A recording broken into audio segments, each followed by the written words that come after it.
వరంగల్లో దాదాపు 40 ఏళ్ల క్రితం ఏర్పాటు చేసిన మ్యూజియం కొద్ది రోజుల్లో కొత్త రూపు సంతరించుకోబోతుంది. భవనం శిథిలా వ్యవస్థకు చేరడంతో కొద్ది కాలంగా దాన్ని మూసేశారు.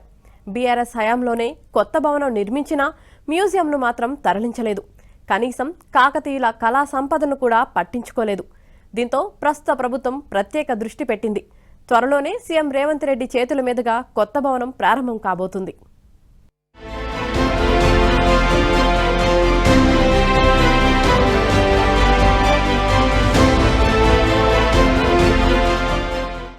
ఓరుగల్లు ఇది కాకతీయులు ఏలిన ఏకశిలా నగరం. కాకతీయుల నాటి కాలంలోని శిల్ప సంపదను భావితరాలకు అందించడం కోసం అప్పటి ప్రభుత్వం 1985వ సంవత్సరంలో ఓ మ్యూజియం ఏర్పాటు చేయాలని నిర్ణయించింది. ఇందుకోసం ఓరుగల్లు నగరం నడిబొడ్డున మున్సిపల్ కార్పొరేషన్ పక్కనే ఉన్న స్థలాన్ని ఎంపిక చేశారు. ఈ భవనానికి అప్పటి గవర్నర్ శంకర్ దయాళ్ శర్మ శంకుస్థాపన చేయగా 1987లో మ్యూజియం భవనం నిర్మించారు. ఈ బిల్డింగ్ ను అప్పటి సీఎం నేదురుమల్లి జనార్దన్ రెడ్డి ప్రారంభించారు.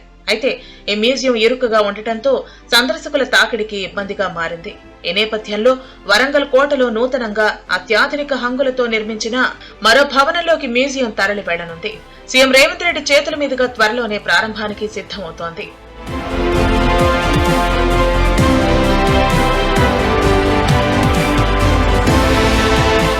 ఈ మ్యూజియంలో కాకతీయుల నాటి శిల్పాలు, సరస్వతి, గణపతి విగ్రహాలతో పాటు 300 నాణాలు, చోళులు, చాళుక్యులు, కాకతీయులు వినియోగించిన వస్తువులు, వంటలకు ఉపయోగించిన పాత్రలు, మట్టి పాత్రలు, 7 పడగల సర్పం పడగ విప్పి ఉన్న శిల్పం, నిలిచి ఉన్న భంగిమలో విగ్రహాలు ఇవన్నీ పర్యాటకులను విశేషంగా ఆకట్టుకుంటున్నాయి. ఈ పురాతన కాలం నాటి శిల్పాలు ప్రదర్శన కోసం ఒక హాల్, మరో 2 గదులు మాత్రమే ఉండేవి. చారిత్రాత్మక నగరంలోని కోట, 1000 స్తంభాల దేవాలయాన్ని చూసేందుకు వచ్చిన పర్యాటకులు ఈ మ్యూజియంకు వెళ్లేందుకు కూడా ఆసక్తి చూపుతూ ఉండటంతో సందర్శకుల తాకిడి పెరిగింది. మొత్తం తెలంగాణలో రాష్ట్ర పురావస్తు శాఖ 7 మ్యూజియాలు ఉండగా అందులో వరంగల్లో ఒకటి. 1995 సంవత్సరంలో వరంగల్ మున్సిపల్ కార్పొరేషన్ భవనం వెనుక ఈ మ్యూజియాన్ని ప్రారంభించడం జరిగింది. అప్పటి నుంచి కొన్ని వేలాది మంది పర్యాటకులకి కాకతీయ కాలం నాటి సామాజిక, ఆర్థిక, సాంస్కృతిక జీవన శైలిని తెలిపేటువంటి కొన్ని వందల శాసనాలు, కొన్ని వందల శిల్పాలు, రకరకాల నాణ్యాలతోని ఈ మ్యూజియం కొలువు తీరింది. సందర్శకుల తాకిడి పెరగటం, పాత భవనం కూడా శిథిలావస్థకు చేరటంతో గత ప్రభుత్వం వరంగల్లో కొత్త భవన నిర్మాణం చేపట్టింది. గత ప్రభుత్వ హయాంలోనే భవన నిర్మాణం పూర్తయినా మ్యూజియాన్ని మాత్రం తరలించలేదు. మరోవైపు శిథిలావస్థకు చేరిన పాత భవనాన్ని మూసివేశారు. దీంతో ఆ భవనంలో ఉన్న కళా సంపద దుమ్ము పట్టిపోతోంది.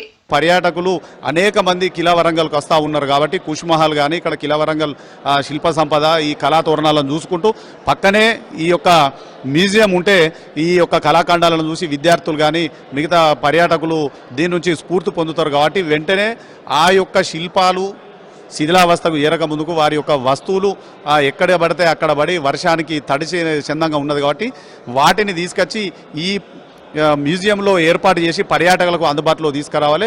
ఇటీవల కొత్త భవనాన్ని పరిశీలించిన మంత్రి కొండా సురేఖ త్వరలోనే మ్యూజియాన్ని కొత్త భవనంలోకి తరలిస్తామని, ముఖ్యమంత్రి రేవంత్ రెడ్డి చేతుల మీదుగా ప్రారంభం ఉంటుందని చెప్పారు. ఈ మ్యూజియం ని కూడా ఆ రోజు నేనున్నప్పుడే మంజూరు చేయడం జరిగింది.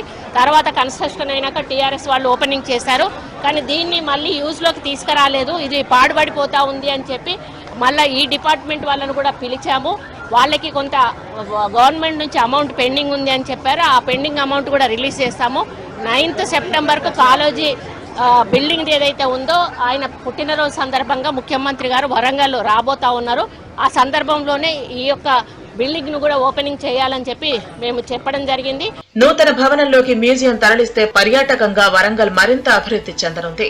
చారిత్రక 1000 స్తంభాల దేవాలయం, ఖిలా వరంగల్, కాకతీయ శిల్పకళా సంపద చూసేందుకు వచ్చే పర్యాటకులు పక్కనే ఉన్న వరంగల్ మ్యూజియాన్ని కూడా దర్శించుకుంటారు. దీంతో స్థానికంగా ఉపాధి అవకాశాలు కూడా మెరుగుపడనున్నాయి.